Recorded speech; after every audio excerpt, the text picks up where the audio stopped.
Okay, this is your general operational video. First of all, I'd like to show you, this is the button that you use to turn the TV on and off.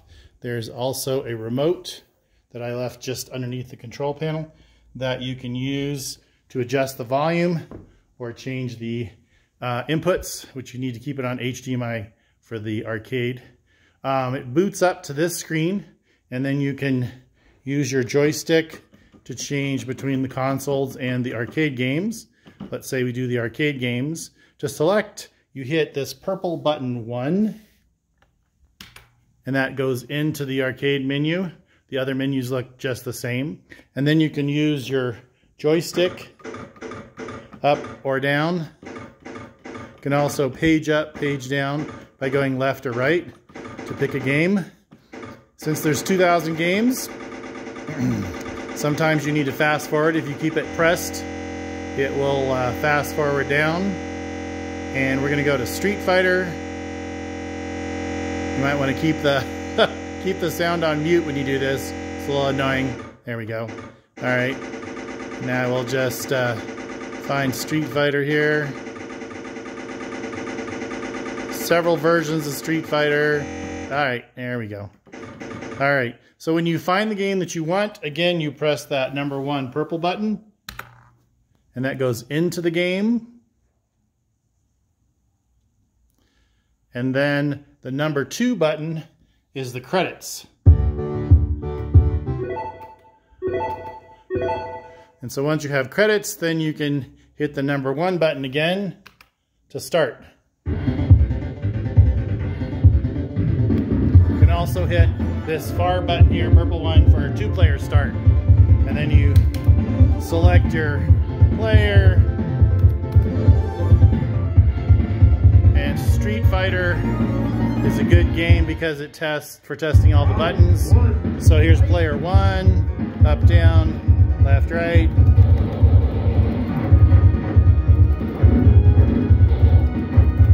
Player 2.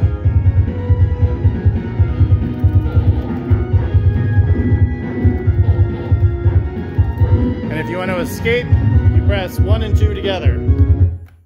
And that gets you back out to either the main menu or to the initial game up menu. So sometimes you have to press, there we go. All right, so get back in there. 4-player game, of which there are a handful. I don't know, maybe 12, 16. We're gonna go up to, here, let's go back down.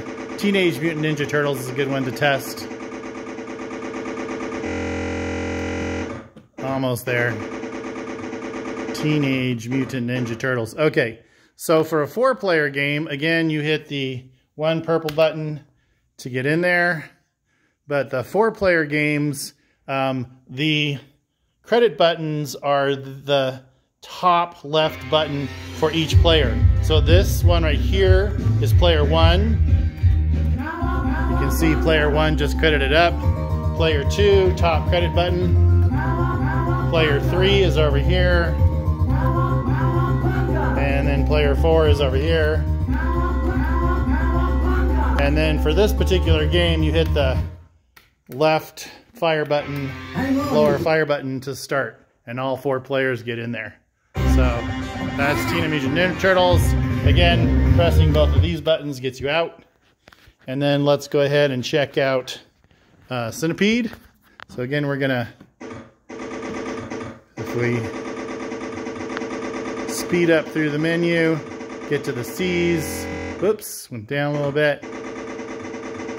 So going left and right is a whole page at a time. So it's a little bit faster than going down or up. There we are, Centipede.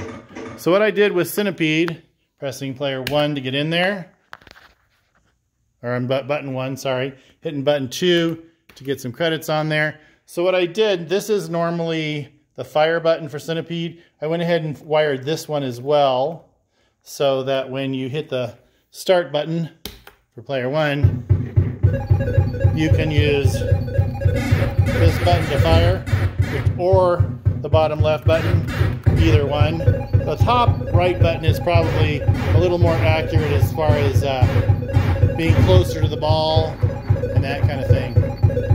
So again, 1 and 2 get you out of there and get back into arcade. And here, let's go ahead and test Golden Tee, which is another trackball game. A, B, C, D, E, F. There it is, lots of golden tees. And every game kind of has its own button preference, so you just kind of have to play around with it a little bit. So once you're in there, you put some credits on there. And you hit the start button. That's loud. 2 buttons. Oh, credits. There we go. Then you have to choose whether you want a 1 or a 2-player game or a 4-player game. Oh, we need more coins. There we go.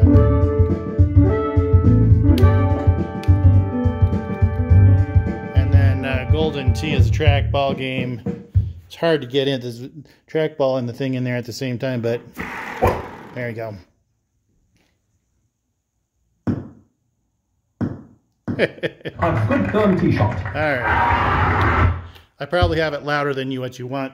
Again, the best way to change the volume is with your TV remote, with the volume switch. If you ever need to get underneath the control panel, this is what it looks like. I've got the manuals here. This is the Raspberry Pi computer. This is the volume control. You can actually adjust the bass as well as the max volume if you want to from there. This is just for the player 4 controls. Using this stick is probably a better way than to fold it all back, because it kind of puts pressure on the control panel overlay and separates the top. So there we go. You got a little door in here where you can keep stuff if you want. And that's pretty much it in a nutshell. Play around with a little bit. You'll probably get used to it. You can see the speakers underneath there. Then there's a subwoofer in the back. And again, you can adjust how much bass you want from it. But hopefully you enjoy it. It's a fun game. And hopefully you get back soon so you can play it. Bye.